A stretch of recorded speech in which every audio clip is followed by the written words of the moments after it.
하겠습니다. 영상으로 함께 안식 예배 참석하시는 우리 분학교 성도님들 함께 반가운 마음으로 우리 인사 나누겠습니다. 할렐루야, 할렐루야. 한 주간에도 주 안에서 평안하셨습니까? 기온이 갑자기 많이 떨어졌습니다. 건강에 유의하시기 바랍니다. 옆 사람과 이렇게 또 축복했으면 좋겠습니다. 즐겁고 복된 안식일 되세요.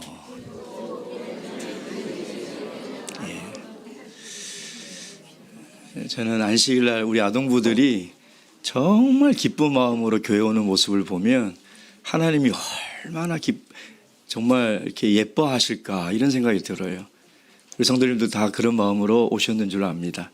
안식일 날 정말 즐겁고 기쁘고 복된 날이 되시기 바랍니다. 예수 그리스도 이름으로 하나님 말씀 증거하도록 하겠습니다. 사도행전 10장 9절에서 16절 말씀입니다.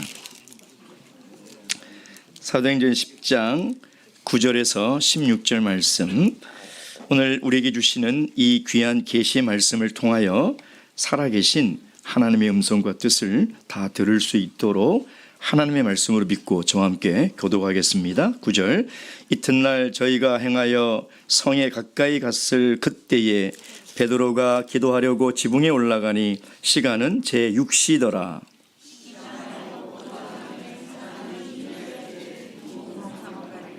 하늘이 열리며 한 그릇이 내려오는 것을 보니 큰 보자기 같고 내 귀를 메어 땅에 들이웠더라.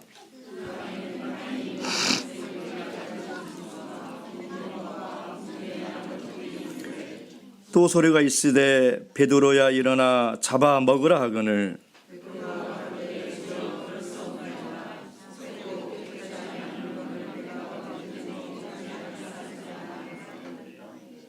또 두 번째 소리 있으되 하나님께서 깨끗게 하신 것을 내가 속되다 하지 말라 하더라. 이런 일이 세 번 있은 후 그릇이 하늘로 올려 가니라. 아멘. 영국의 극작가이자 사회 비평가인 버나드 쇼라는 사람이 있습니다. 이 사람이 영국 사회를 면밀히 관찰해 보니까 한 가지 참 재미있는 것을 발견하게 됐어요. 그래서 뭐냐면 미켈란젤로의 작품을 좋아하는 사람들은 로댕의 작품을 굉장히 폄하하고 싫어한다는 것이죠. 그래서 이 버나드 쇼는 이 영국 사람들이 가지고 있는 편견을 좀 고쳐줘야겠다라는 생각을 하게 되었습니다. 어느 날 큰 레스토랑을 빌려서 아주 근사한 디너 파티를 열고 미켈란젤로의 작품을 좋아하는 사람들을 다 초청했어요. 그래서 그 사람들이 만찬을 즐기고 있을 때에 이 버나드 쇼가 잠시 그 사무실에 가서 미술 작품을 가지고 오는 거예요. 마이크를 잡고 그 사람들에게 이렇게 소개했습니다. 제가 아주 귀한 미술 작품을 여러분들에게 소개할 건데요. 로댕의 작품입니다. 라고 얘기를 했던 거예요. 그랬더니 사람들이 웅성웅성거리기 시작합니다. 저게 무슨 그림이냐, 구도가 엉망이다, 색채가 엉망이다, 심지어 나중에는 저거는 작품도 아니다 라고까지 막 비판을 쏟아냈던 거죠. 그랬더니 이 버나드 쇼가 당황하면서 아이고 죄송합니다. 제가 그림을 잘못 가지고 나왔습니다. 이 작품이 미켈란젤로의 작품입니다. 라고 했다는 것입니다. 순간 장례는 조용해진 것이죠. 여러분, 사람이 가진 편견은 이렇게 무섭습니다. 이 영국에 있었던 실화입니다. 여러분, 사람의 편견을 가지면요, 사람을 미워하고 증오하고 심지어 죽이기까지 하는 것이죠. 편견이라는 사전적 의미는 한쪽으로 치우친 생각. 또 다른 사전을 찾아보니까 사실관계를 확인하지 않고 앞선 판단, 즉 선입견, 선입관을 얘기하는 것이죠. 편견을 가진 사람은 그 사실을 관계를 확인하지 않고 결론을 내리고 나서 사실을 본다는 겁니다. 이게 얼마나 무서운 거예요. 여러분, 편견은 눈에 보이지 않지만 이건 하나님 앞에 큰 죄입니다. 여러분 혹시 그런 편견을 가지고 있지 않습니까?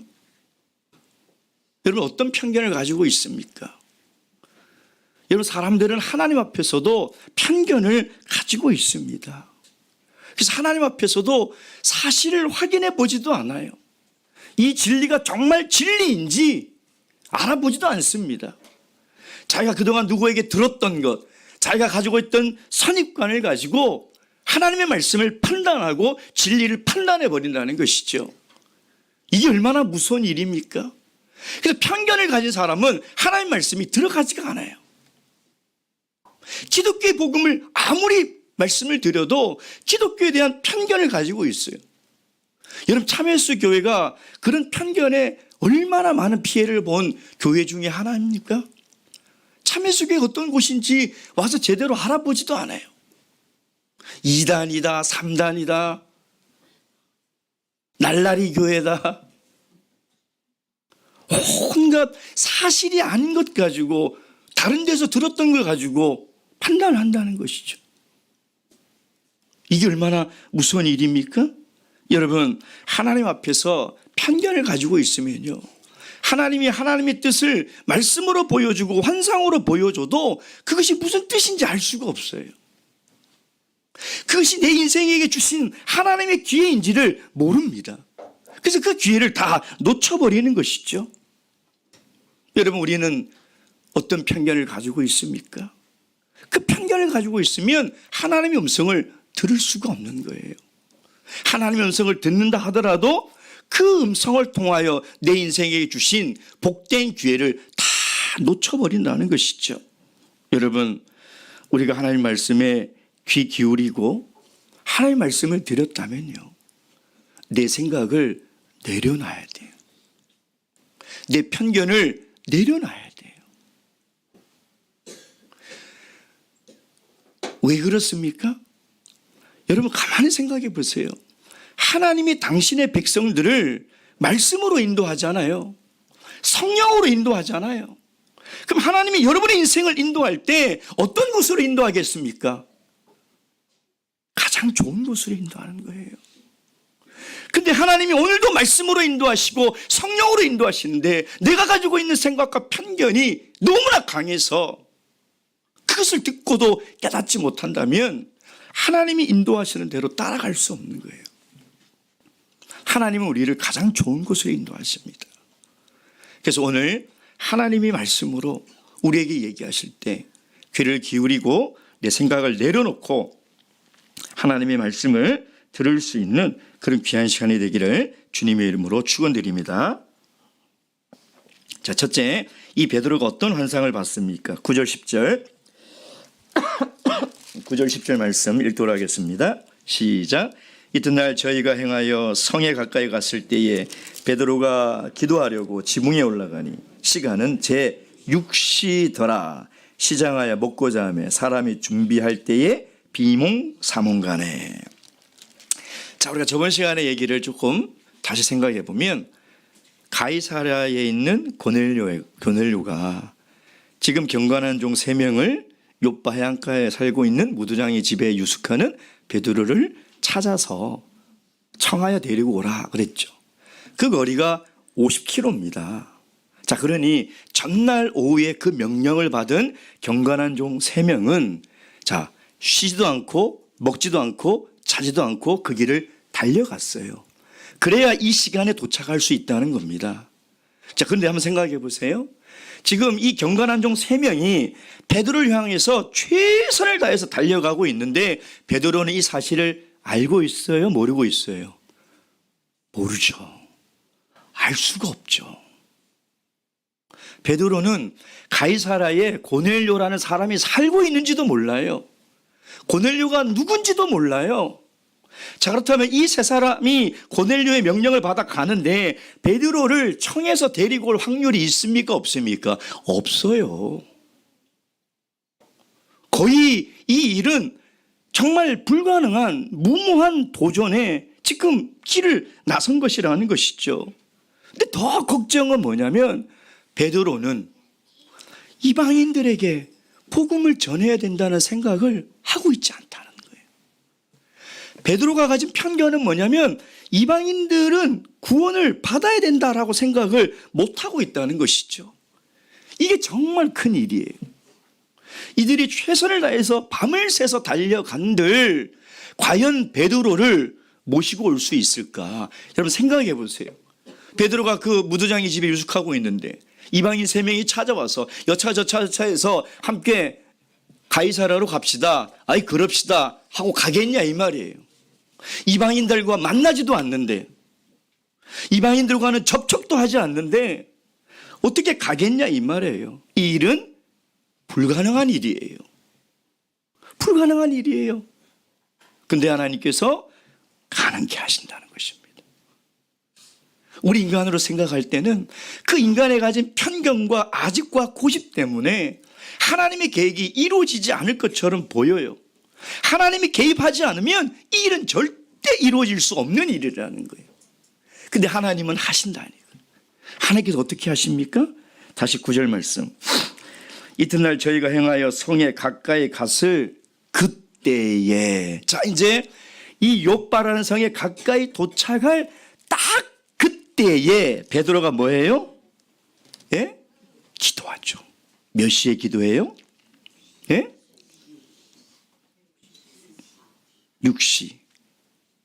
6시면 오늘날의 정오 12시. 12시.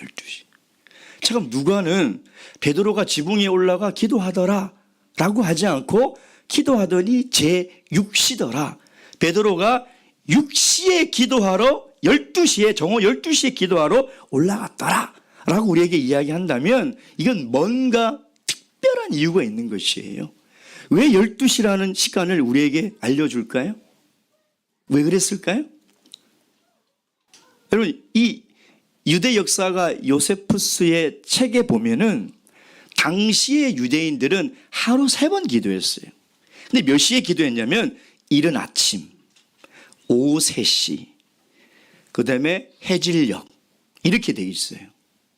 즉 다시 얘기하면 12시는 유대인들의 전통적인 그 관습에 따라 기도하는 기도의 시간이 아니라는 거예요. 12시는 기도하는 시간이 아니에요. 근데 그때 베드로의 마음에 기도하고 싶다는 생각이 드는 거예요. 누가 그 마음이 들게 했을까요? 하나님이 들게 한 거예요. 하나님이. 그들이 이 불가능한 이 고넬료의 명령을 가지고 이 욥바에 가까이 왔을 때쯤에 그냥 그대로 오면 이 일은 성사가 되지 않아요. 근데 하나님이 그 12시에 유대인들이 기도하는 시간도 아닌 그 시간에 베드로의 마음에 기도하고 싶은 생각을 가지게 만드셨다는 거예요. 그래서 베드로가 지붕에 올라가서 기도를 하고 있는 것이죠. 여러분 기도하는 사람의 특징이 뭡니까? 기도하는 사람은요 하나님의 뜻과 계획을 깨달을 준비가 되어 있어요. 기도하지 않는 사람은 아무리 하나님이 알려줘도 깨닫지 못해요. 기도하는 사람은 영적으로 깨어있는 사람이에요. 기도하지 않는 사람은 영적으로 자고 있는 사람. 자고 있는 사람에게 아무리 귀에다가 좋은 말을 한들 그 사람이 그 말이 무슨 말인지 어떻게 알아듣겠냐 이 말이에요. 그러니까 기도하지 않는 사람에게는 하나님 말씀이 안 들려요. 들린다 하더라도 깨달을 수가 없어요. 머리로는 이해를 할 수 있겠죠. 머리로는 고개를 끄덕끄덕일 수는 있어요. 근데 그 말씀 속에 담긴 하나님의 영적인 계획, 그 말씀 속에 담긴 나를 향하신 계획과 뜻은 모르는 거예요. 몰라요. 여러분 그러니까 기도해야 돼요. 하나님께서 우리에게 기도하고 싶은 마음을 주셔야 되고 우리가 기도할 때 하나님의 뜻과 계획을 우리가 깨달을 수 있는 거예요. 그래서 하나님이 베드로에게 기도하고 싶은 마음을 주셔서 베드로가 지붕에 올라가서 기도할 그때 하나님이 환상을 보여주시는 거죠. 그때에 여러분 얼마나 하나님이 정확한 타이밍에 역사하십니까? 저는 이 10절을 읽으면서 야, 이대로 이들이 달려가면 이 일이 성사가 안 될 건데 막 조마조마 하지 않아요? 저만 그래요? 막 조마조마해요. 이렇게 갔다가는 어떻게 베드로를 데리고 올까? 근데 그때에 하나님은 정확한 타이밍에 하나님이 계획하신 것을 이루기 위해서 베드로의 마음을 움직이기 위해서 기도하러 올라가게 만드셨다는 거예요. 왜 그랬을까요? 고넬료 가정을 구원하기 위해서. 고넬료 이 한 가정을 구원하기 위해서 하나님은 이렇게 치밀하게 준비하시고 정확한 타이밍에 진행을 하신다는 거예요. 여러분 이거 믿으십니까? 하나님 그냥 우연히 그냥 아무렇게나 계획 없이 한 사람의 인생을 구원으로 인도하지 않으신다는 거예요. 그리고 구원으로 인도한 우리 모든 하나님의 백성들의 인생도 하나님이 그냥 아무렇게나 너희들 살아라고 하지 않는다는 거예요. 우리 한 사람 한 사람 한 사람을 영원한 구원을 이루기까지 하나님은 여러분이 모르지만, 여러분이 내일 누구를 만날지도 모르고 내일 무슨 일이 있을지도 모르지만 하나님은 이미 다 계획해놓고 계신다니까. 믿으십니까? 그거 믿으셔야 돼요. 베드로가 이 일을 알았겠냐 이 말이에요. 그러나 하나님은 다 예비하시고 계획하시고 하나님의 정확한 타임이 그때가 됐을 때 하나님은 사람의 마음을 움직이시고 하나님께서 역사하신다는 거예요. 여러분 그래서 우리 하나님의 백성들은 내일 일을 염려하지 말라는 거예요. 내일 일 염려하지 말라. 왜 내일 일을 걱정하고 미래를 두려워하냐 이 말이에요. 하나님이 우리의 인생을 다 계획해 두시고 하나님의 섭리에 따라 우리의 인생을 이끌어 가신다는 것입니다. 이것을 믿는 것이 신앙이에요. 이것을 믿고 살아가는 것이 신앙생활이죠. 그래서 신앙생활을 잘하는 분들의 특징이 뭐냐면 내일에 대한 염려가 없어요. 그냥 잘 되겠지가 아니라 하나님을 믿는 거예요. 근데 신앙생활을 잘 못하시는 분들은 입만 열면 염려해요. 입만 열면 걱정이고. 그래서 저는 도대체 저분을 하나님을 어떻게 믿는가 저는 궁금해요. 하나님이 다 계획해 주시고 하나님이 선한 길로 인도하시려고 철저하게 우리를 인도하시는데 왜 그거를 못 믿냐 이 말이에요. 그걸 믿어요. 그걸 믿고 살아가는 신앙생활이죠. 그러니 오늘이 얼마나 즐겁습니까? 사실 우리가 하는 염려의 95%는 해결이 안 되는 거라잖아요. 해결할 수도 없는 거고. 근데 왜 그 염려를 짊어 싸지고 오늘 우리에게 주신 이 귀한 은혜의 시간을 허비하고 살아가냐 이 말이에요. 여러분 우리 그리스도인들은 내일 일을 염려하지 말아야 돼요. 그게 예수님의 명령이죠. 시편 23편 6절 말씀. 시편 23편 6절 말씀.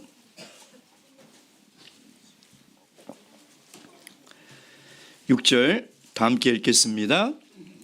시작.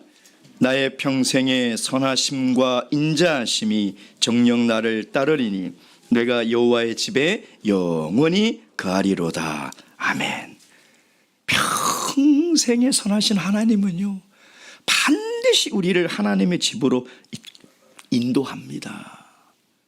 여러분 그렇다면 오늘 우리의 내일과 미래를 누구에게 맡겨야 되겠습니까? 염려하는 분들의 특징이 뭐냐면 자신의 미래를 하나님께 못 맡기기 때문에, 자녀의 미래를 하나님께 못 맡기기 때문에 그게 염려가 되는 거죠. 누구에게 맡겨야 됩니까? 국가에, 은행에, 아니면 내가 가지고 있는 지금 건강과 물질에 맡길 겁니까? 그러니까 불안한 거예요. 그러니까 염려가 되는 거예요. 하나님께 맡겨야죠. 신실하신 하나님이 평생의 선하심으로 나를 영원한 아버지 집으로 인도하실 것을 믿고 살아가야 되지 않겠습니까?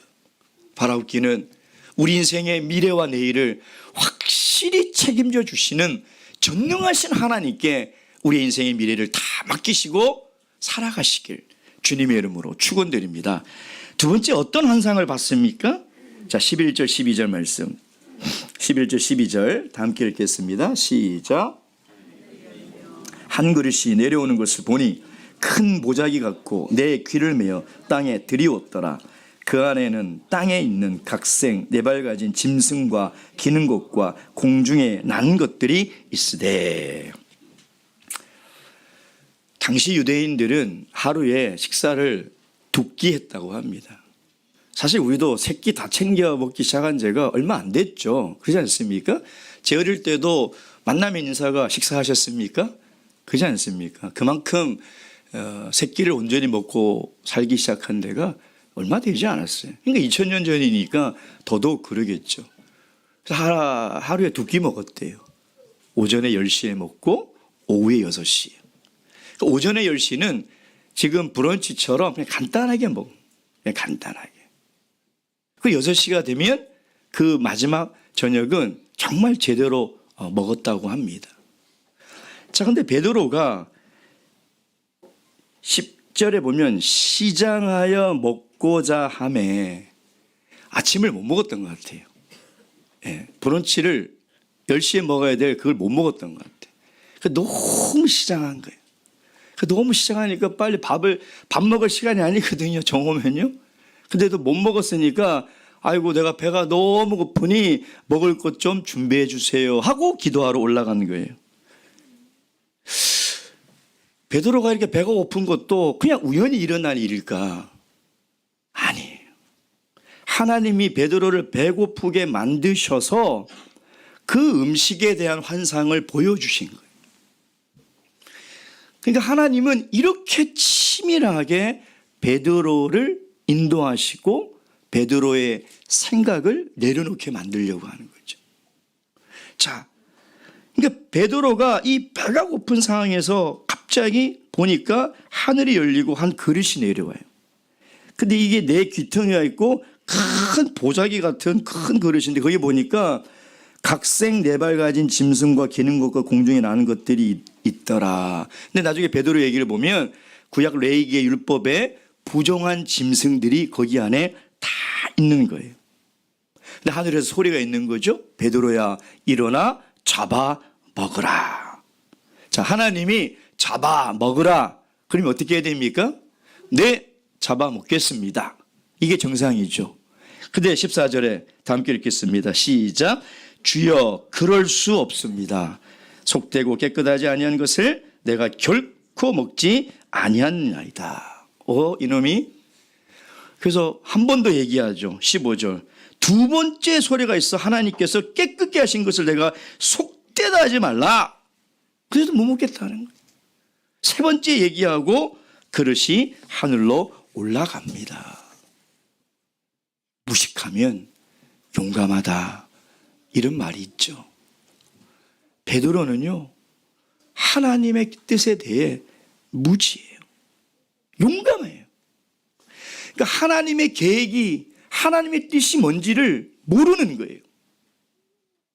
여러분, 전능하신 하나님이 잡아 먹으라 그러는데 그럴 수 없습니다라고 대답하는 것처럼 정신 나간 짓이 세상에 어디 있습니까? 전능하신 하나님이 명령을 내리는데 그럴 수 없습니다라고 하는 정신 나간 사람이 세상에 어디 있냐 이 말이에요. 이 사람처럼 용감한 사람이 세상에 어디 있냐 이 말이에요. 근데 베드로만 그렇습니까? 아니에요. 우리들도 그럴 때가 있어요. 하나님이 말씀으로 말씀하셨는데 저 그렇게 못 살겠습니다. 저는 그렇게 안 살랍니다. 왜 그럴까요? 무지해서 그래요. 하나님의 말씀에 대해서 무지하고 하나님의 뜻과 계획에 대해서 무지하기 때문에 용감한 거예요. 여러분, 그래서 하나님 말씀을 제대로 알아야 돼요. 하나님 말씀 제대로 모르면 우리가 하나님 앞에 얼마나 어처구니없는 일을 하는지도 모른 채 하나님의 명령에 반박하며 살아간다는 거예요. 베드로의 전과가 있죠. 베드로가 이게 어제 오늘 형성된 무모함이 아니에요. 요한복음 13장 8절. 요한복음 13장 8절. 요한복음 13장 8절.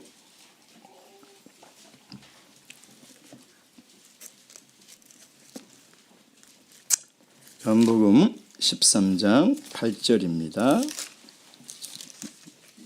다 함께 읽겠습니다. 시작. 베드로가 가로되 내 발을 절대로 씻기지 못하시리다. 여기까지만. 다른 제자들은 아무 말 안 하는데, 아이고 주님 제 발을 절대로 씻기지 못합니다. 왜 그랬을까요? 지금 예수님이 이 세종례를 하는 의미를 몰랐기 때문인 거죠. 왜 몰랐을까요? 당시의 풍습으로는 스승이 제자의 발을 씻기거나 주인이 종의 발을 씻기는 것은 있을 수 없는 일이에요. 그게 그들이 가진 생각이죠. 그러니까 도저히 이렇게 해서는 안 됩니다라는 거죠. 절대로 제 발을 씻길 수 없습니다.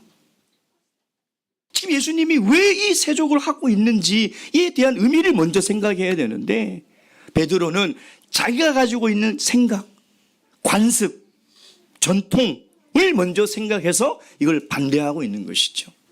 그뿐입니까? 마태복음 16장 22절. 마태복음 16장 22절. 마태복음 16장 22절.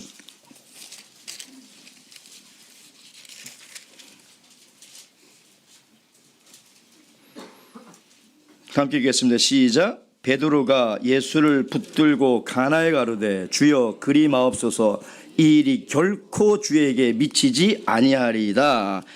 이 말은 뭡니까? 자, 베드로가 예수를 붙들고, 이걸 직역하면요, 베드로가 예수님의 멱살을 잡고 꾸짖어 혼내며 이야기하되, 이런 뜻이에요. 왜 그랬을까요? 예수님이 십자가를 지고 내가 죽으러 간다고 하니까 자기가 생각했던 것과는 다르거든요. 예수님은 유대인의 왕이 되어야 되는데 예수님이 죽으러 간다고 하니까 내가 가지고 있는 생각과 너무나 다른 말씀을 하시니까 심지어 어떻게 해요? 예수님을 붙들고 혼내면서 그럴 수 없습니다 라고 예수님을 꾸짖는 거예요. 그때 예수님이 뭐래요? 사탄아 내 뒤로 물러가라라는 거예요. 여러분, 우리 인간이 가진 생각을 가지고 하나님 앞에 맞서는 순간 우리는 사탄의 도구가 되는 거예요. 근데 다 그럴 수 있다는 거예요. 베드로만 무식한 게 아니라 우리도 무지할 수 있다니까요.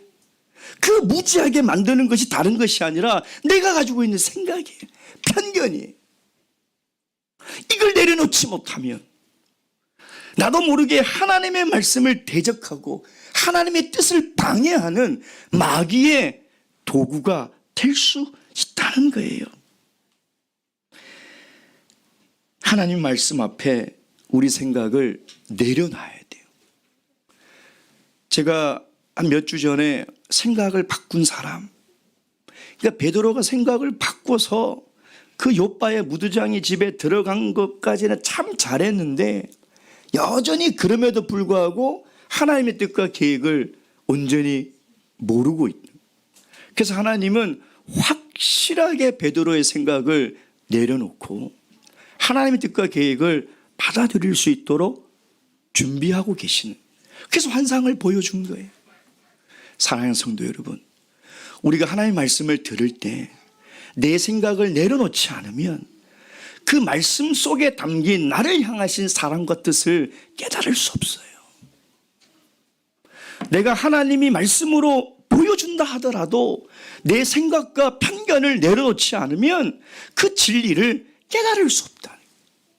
바라옵기는 우리의 생각보다 훨씬 깊고 높으신 전지전능하신 하나님의 말씀 앞에 내가 이해가 되지 않더라도, 내가 그동안 살아왔던 그 삶의 가치와 너무나 다르더라도 하나님의 말씀이기 때문에 순종할 수 있는 그런 귀한 성도님 되시길 주님의 이름으로 축원드립니다.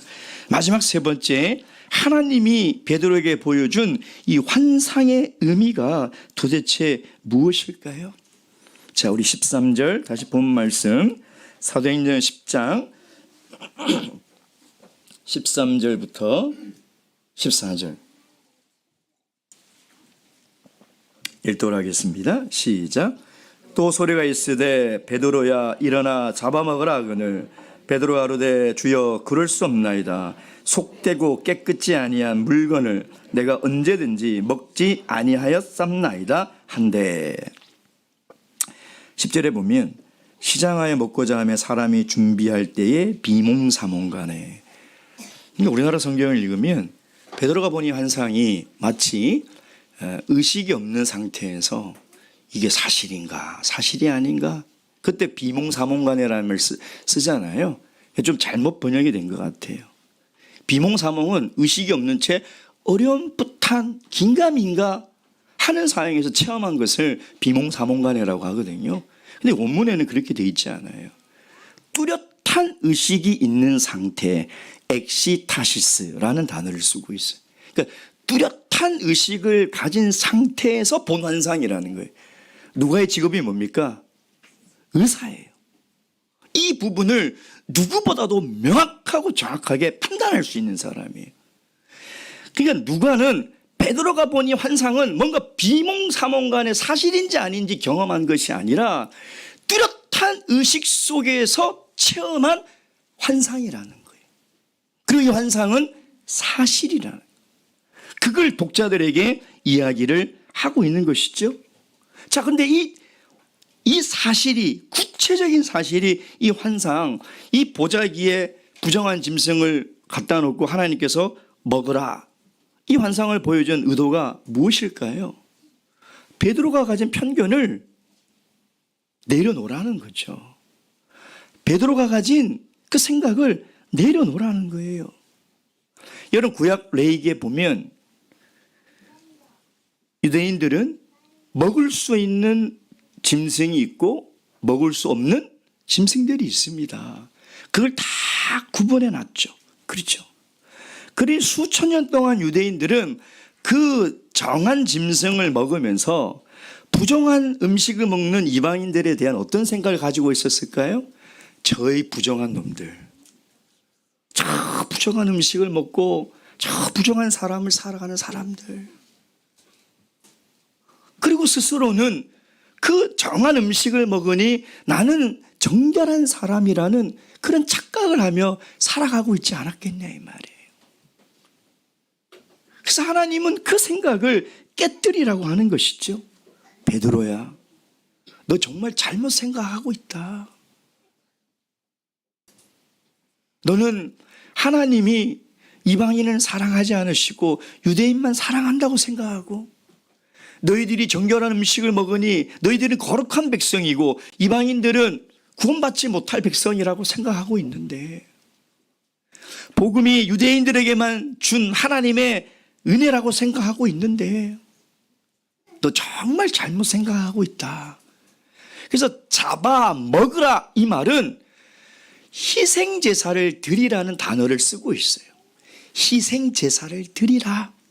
즉 이방인들도 그 부정한 것들도 하나님께 희생제사를 드리라는 거예요. 잡아먹으라, 이 말은 뭐냐면 이방인들도 하나님이 구원할 백성들이라는 거예요. 여러분, 우리는 이것이 뭐 그렇지, 당연히 하나님 그러지 라고 생각하지만 당시의 유대인들에게서는 이건 엄청난 충격적인 사건이고, 이건 참 생각이 변하기 어려운 유대인의 율법적인 사고라는 것이죠. 자, 그래서 하나님께서 뭐라고 얘기하면서 베드로를 설득합니까? 뭐라고 얘기해요? 15절, 하나님께서 깨끗게 하신 것을 내가 속되다 하냐. 하나님께서 깨끗게 했다는 게 무슨 뜻일까요? 예수 그리스도의 보혈로 말미암아 그 죄를 깨끗이 씻으면 그도 구원받은 하나님의 백성이 된다는 거예요. 그가 이방인이든 헬라인이든 누구든 간에 예수 그리스도의 피로 말미암아 속죄함을 받으면 그도 하나님의 백성이 될 수 있다. 이게 복음 아닙니까? 이게 예수 그리스도를 통해서 우리에게 주신 복음인 것이죠. 고린도후서 5장 17절 말씀. 고린도후서 5장 17절 말씀.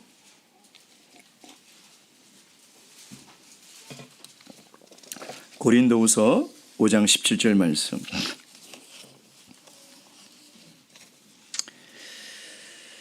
다 함께 읽겠습니다. 시작. 그런즉 누구든지 그리스도 안에 있으면 새로운 피조물이라 이전 것은 지나갔으니 보라 새 것이 되었도다. 아멘.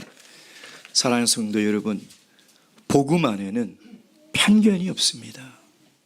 그가 과거에 어떤 삶을 살았든지, 그가 어떤 사람이든지 다 그리스도 안에 들어와 물과 성령으로 거듭나면 새 사람이 되는 거예요. 그래서 우리가 복음 안에 들어와 있다면 이제는 편견을 가지고 사람들을 보지 마세요. 정말 복음에 합당한 삶을 살아가고 싶으면 편견을 가지고 세상을 보지 마시기 바랍니다. 복음은 편견이 없습니다. 하나님의 마음으로 세상을 봐야 돼요. 하나님은 이 고넬료 가정도 하나님이 잃어버린 양이에요. 구원받아야 될 백성이라는 것이죠.